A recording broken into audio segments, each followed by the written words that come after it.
Yo, yo, yo, it's your boy Steve-O Speaks. It's your favorite uncle. It's Uncle C-Dub, my boy C-Dub. This NBA Central. Hey, we came there, we do a little reaction video. Y'all know y'all been asking for it. And we gonna watch a little All the Smoke. They just recently had Isaiah Thomas, the original Zeke, on. Bro, the original. He talked about a little bit of how Magic Johnson and Larry Bird saved the league, and also we gonna speak on what he said. He said, "Hey, the comments about Mike, and apparently he wants an apology, but you gotta hear that music first." Thank you for tuning in to the number one place for your basketball fix, NBA Central, hosted by the Cognac Boys. Hey, bro, we finna just get straight up into it. Everybody know this is one of the greatest point guards to ever touch a basketball.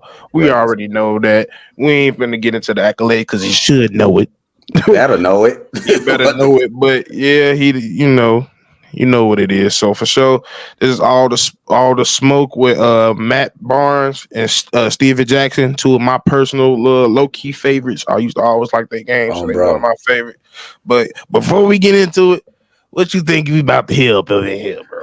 Oh, I'm finna hear how, especially with this subject right here. I want to hear how Larry Bird and Magic Johnson saved the league. I know I've been hearing it from a lot of media personalities, but I want to hear it from one of the great players who was fighting against these two unstoppable forces, who was trying to beat these players at every turn. So it's interesting. And a legend like this, Isaiah Thomas, come on now.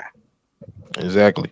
And he went through the gauntlet of going through them, so it's only right to hear from him. So without further ado, let's get into it. Oh, bro. League took off when the Detroit Pistons showed up on the scene. I think Bird and Magic, what the NBA was coming out of in the 70s, and how the United States was. I mean, we have to talk about that now. How the United States was for Black men in the 70s. Speak on it. And then Bird and Magic being on the stage in the early 80s, coming out of college and then, playing that game again.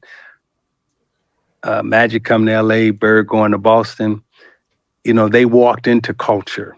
They walked into foundation. They walked into a way of being. They walked into winning. They didn't have to, get a piece of paper and go to school and get educated. Right. They walked into it, right? Now, that helped. But what the ratings say and what the numbers say, when the league took off, is when them bad boys from the Detroit Pistons showed up, because we showed up with a totally different kind of crowd. We had, people from all different walks of life. And we started putting 50, 60,000 people in the Silverdome. That's a big ass stadium. And then we had three rivalries. I think we're the only team that only had three rivalries. The Lakers, the Celtics, and the Bulls, right?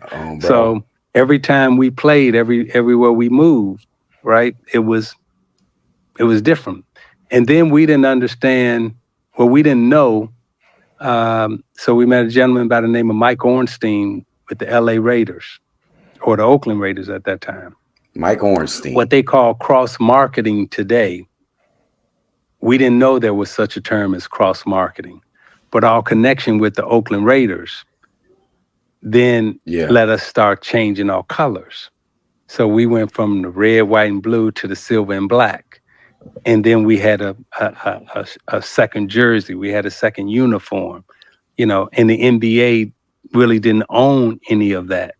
So when we walked off the stage and the Bulls walked on the stage, that's when y'all got the shooting jerseys. That's when they started changing the different color uniforms and everything else. But the Pistons started all that. So the highest rated games in the 80s. Oh, bro. Pistons against Celtics, Pistons against Lakers, Pistons against Bulls.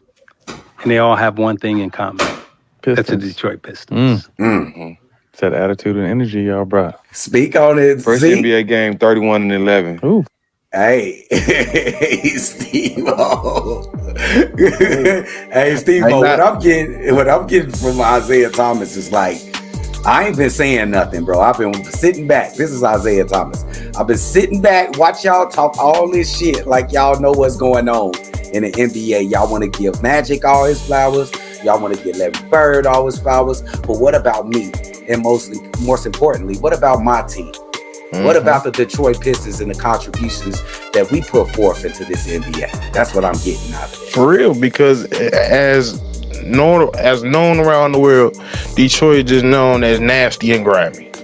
That's all, and dirty. That's all we want to do. They don't want to give up them no credit, but there's actually facts. They was the non-common denominator in all those rivalries. Absolutely. And you can't say they wasn't. Mike literally had to change his body just to beat him. Beat the Detroit Pistons. That's a so fact. You can't sit here like I get a lot of people, and it is a lot of people in Chicago, especially the older group. They don't like Detroit, and I understand that, but you gotta also give them that respect in that same aspect. Oh, bro, because come on, could you look at that team, my guy? Dennis Rodman, Bill Laimbeer, Isaiah, Joe Dumars, Microwave, Vinnie Johnson, among others, bro. They had bruisers, John Sally. They had bruisers, they had shooters, they had scorers, they had probably one of the greatest point guards ever to play in the NBA. This team was a force for like maybe, I'll give them to be maybe a 5 to 6 year period, where they was an absolute problem, and you had to deal with them. And they won 2 straight championships. I mean, they did what they did when the Chicago Bulls took them off the floor. But you got to understand where they was coming from. I understand they didn't want to lose. That was like a rivalry. Yeah. I understand. I watched all of those rivalry games. I understand what it meant to be a Chicago Bulls fan going against a Detroit Pistons fan. There was no love lost when it comes to that. And I wasn't there, but I feel it still. You can still feel it, and you can still feel it to this day. I mean, of course, they don't carry that same weight, but that crowd, that older crowd, still keeps that fire lit on both sides, and that's just how it is. Yeah, we already got into it, some goddamn motherfucker. What we got next, big dog? Hold on, let me set it up.